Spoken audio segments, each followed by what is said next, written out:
we were forced. There was a decree that went out that I needed to have Brian White back on my channel.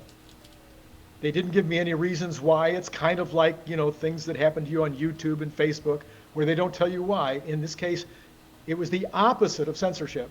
It was like, if you don't have Brian back on, you might be deplatformed. So Brian White is back with us again today. Brian, how you doing? I'm doing great.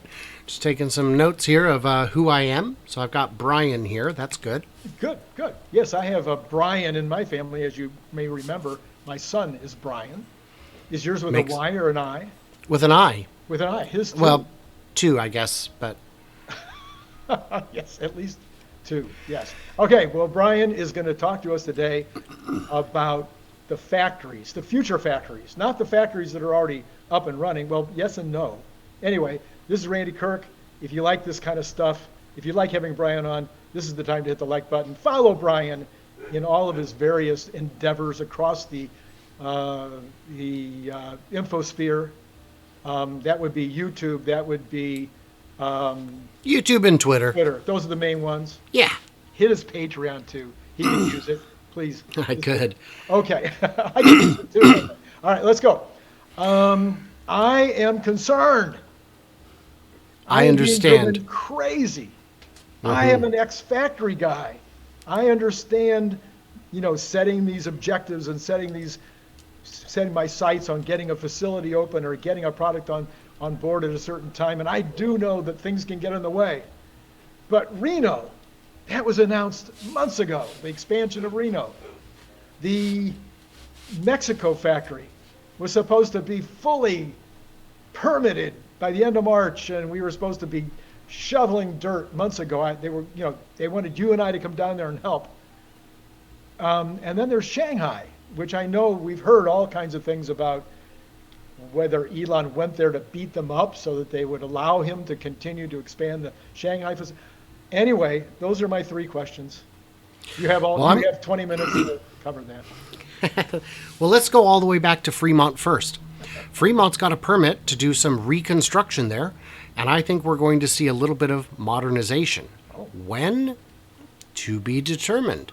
It may be that when they get Highland all the way ramped on the first line, that they do some demolition for a better version of it there. Other than that, I'm not sure what they'd be doing. Then you've got New York, where we haven't heard any news, but I'd be very surprised if they're not increasing production of superchargers. Oh, superchargers, yeah. Superchargers. The Powerwalls are not made in New York. Okay. They're made in Nevada. Okay. But with the recent announcements of everyone switching to NACS, hey man, we're going to need some more superchargers. Lots. And this may entitle Tesla to some federal money, or at least they could do so with one or two magic docks per station. It would still allow them to get in on that federal incentive to build chargers. I think the capacity is just plain needed. And then you got Nevada. What is going on there? So I'll tell you one thing that's going on there is my source lost his job. He decided to write a full post about everything going on at the factory and put it on his LinkedIn account. And unfortunately, my friend is no longer there. And it's unfortunate, but he's still a fan, and I still like him. So hopefully he lands on his feet. But that was an unfortunate thing. So What is going on in Nevada? Well, we don't know. I suspect that due to the outrageous cost of the batteries, they are not necessarily needing to move forward as quickly as they had hoped. For one megapack, you could build 12 cars with the same batteries. It's using the 2170s, so that's 12 Model Ys you could build. Well, but they don't need as many because the Model Ys can use 4680s. Well, the 4680s are running behind schedule. I believe they're going to be using just 2170s on the Texas Model Ys and putting all the 4680s into the Cybertrucks, which means they might actually have a shortage of 2170s. So that would mean the factory for the Semi is less critical than increasing battery supply, which is something Panasonic is working on.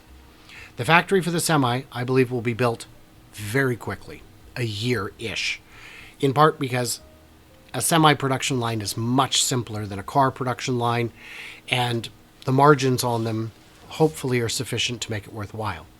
Last I heard, they were still building one a day. So I am expecting to see about 90 produced this quarter, which would make them one of the world's leading EV semi-truck manufacturers. There you go. Unfortunately, because that's a ridiculously low number.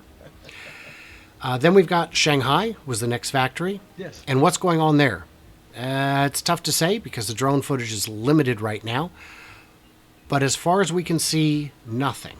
As far as we can see, nothing is going on. There is an area just outside the boundary to the southeast side. And that area is one that Tom Ju indicated Tesla has an option to buy. They haven't bought it yet. When I say buy, I mean lease it for 100 years, 99 years, whatever it is. But they would, I believe they would expand there. The land has been cleared, graded, all the concrete's removed, the swamp's been filled, and it's looking build ready. They just have to actually build. I believe that will be coming quickly. Putting a Megapack factory in Shanghai makes perfect sense. That's a big market that needs them. But every Now, market that's with the power, Megapack factory. Is there any conversation about expanding manufacturing of cars in Shanghai? There was conversation about it a year ago, and there has not been conversation since. I think Elon wishes to diversify beyond China To for somewhere else like India? Well, yes, I believe India. India is my very strong expectation. But just having all your eggs in one basket can be dangerous. When Shanghai shut down, the U.S. was open, and vice versa was true. Having a third hedge against the unforeseen is always valuable. And you don't know what's going to happen with China politically. That could become quite an issue. And China does charge, believe it or not, extremely high corporate taxes. So they are paying an absolute mint to the Chinese government, and there has never been a factory for which Tesla paid more for the land per acre than Shanghai. They paid $110 million for 100 acres. Wow. That's not very big. Wow. That's not a very good deal.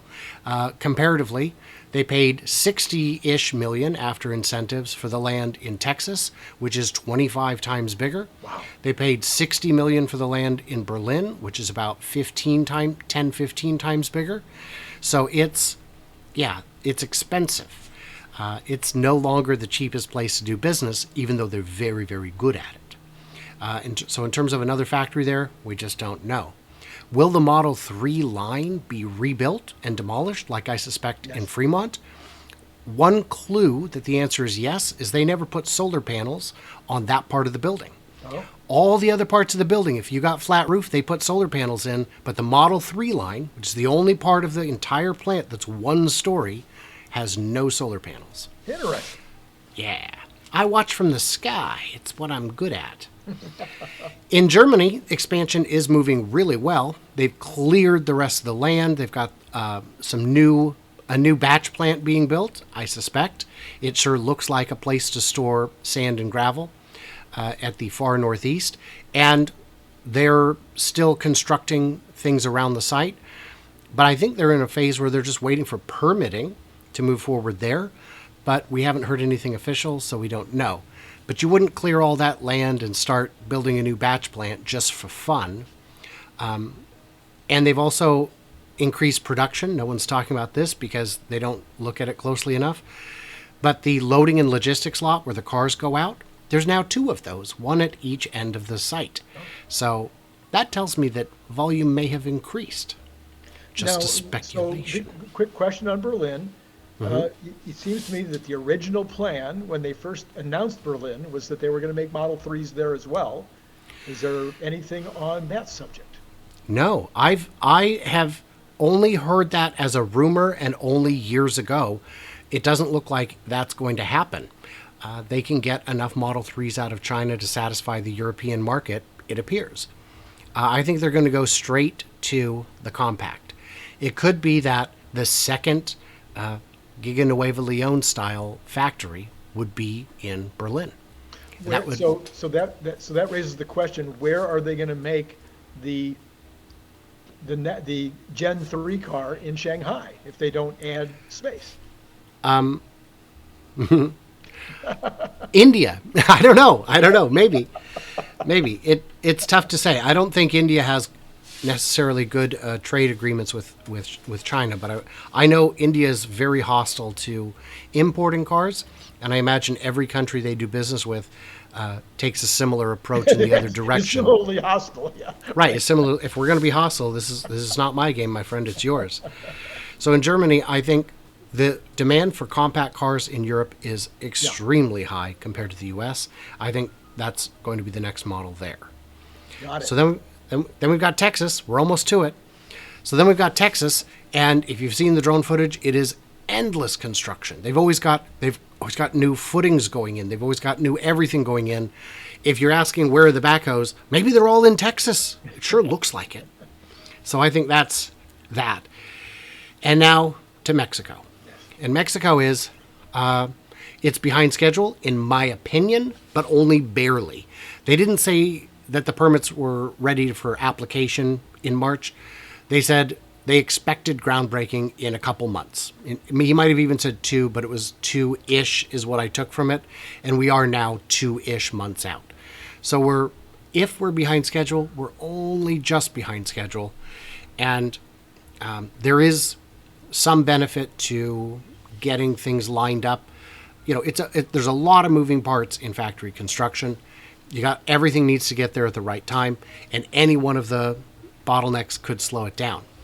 It doesn't look like they have, 100,000 man hours of earthworks to do to prep the site. It looks pretty flat and pretty ready to go. So that's going to save them some time. But I mean, not even any porta potties yet. Right. At last I saw, there was nothing there, just ghosts mostly, I think. But it will be, I'm very curious about it, and I'm still looking for a drone pilot. I've had some leads along the way, and they've fallen through. I had one firm commitment, and it also fell through, unfortunately. So I don't know. We'll get something figured out. Apparently, you've got at least another few weeks before you're going to need that drone pilot. Because I know there are people that love to watch the installation of the porta potties, but I think it doesn't really get interesting until the big heavy stuff gets there. Right. There's only so many tumbleweeds you can count before you get it gets a little repetitive, I guess, is what I would say to that. So I was somebody's channel, or maybe it was on Twitter, I can't remember, that in Texas, they literally took the protective coverings off the windows as they were doing some new installations in the Cybertruck area. That was pretty funny. So they wanted you to be able to see their activities in the Cybertruck area.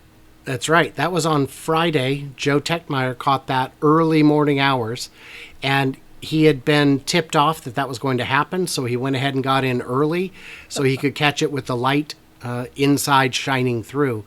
And we can see some changes. We can see that both 9,000-ton presses are in and presumably operational, since we've seen 2 different castings. And we can see a handful of other smaller changes inside, and we can see that it's still being reworked a bit. There's new rebar in for fresh concrete. So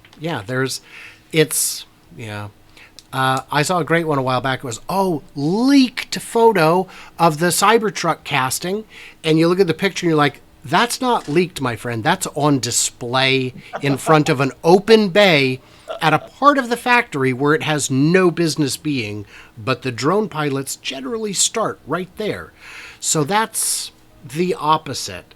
That's a gift to the drone pilots, is what that is. So I'm a little behind on this. They were going to expand the original factory by another, I forget, 100 feet or 200 feet or something.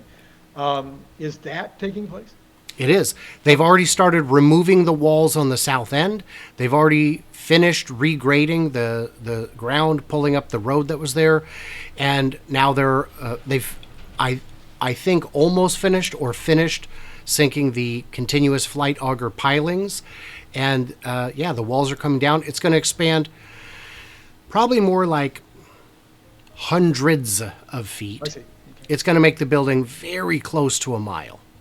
Okay. Very And close to a mile in Are we length. getting any closer to having it be the largest number of square feet in a usable square feet in a factory? It is already the biggest factory in the world by a considerable margin. Oh, I see. Okay. It's something like the 13th biggest building on Earth by square footage. Because most of those are actually hotels. The bigger ones, Yes. they're mostly airports and Like Circus or something is on that list. There's a couple of hotels in Las Vegas that are on the list, I think. they may be on the list, but they're probably on the list of biggest hotels. 9 million square feet is what they're at right now. This will expand it closer to 10 million. And Disneyland is only 100 acres, which, unless my math is wrong, is 4.5 million square feet. So if you were to walk all of Disneyland, it would be half of the square footage of because because you got multiple floors, you can pile it in there. And being a mile long you could fit the world's largest cruise ship would fit inside the building sideways 17 times. 17 times. 17 times, elbow to elbow. Elbow to elbow. Yeah, those are not nautical terms, but No, and the last time I was on a cruise ship, that's how it felt most of the time. I don't care how big they are. They now feel like, like you're a floating Las Vegas, speaking of Las Vegas. yeah. Well, it's sardine themed because of the the sea. So Yeah, that's right. Exactly. yeah. Undoubtedly. Well, So, Brian, yeah, Is there, did I leave anything Well, else? I just wanted to finish by saying, Texas, they've got that expansion going at the south end. They've got a cathode building that they're just now finishing up. Next to it, they've got a dye shop they're just finishing up. On the other side from the dye shop at the cathode building, they just put in new footings for something. And they're doing a ton of grading work on the other side of the highway. We think something's going to be built there soon as well. So, Texas is moving like crazy. All right. And I assume they still have a little bit of vacant space inside even now. I assume so, but it's tough to say, man. They fill it out so quick. I've been there. I've done that. I've walked into a brand new, spanking new 25,000 square foot facility and gone, we'll never fill this. Yeah. Until 6 weeks from then.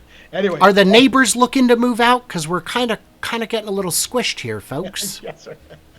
All right, Brian, as always, an amazing pleasure to have you on, no matter what anybody says. And, be sure to follow Brian, follow him in Twitter, follow him on YouTube, join his Patreon, and then hit the like button if you like having Brian on. Subscribe, hit notify, and all that good jazz. And then, Brian, thanks again.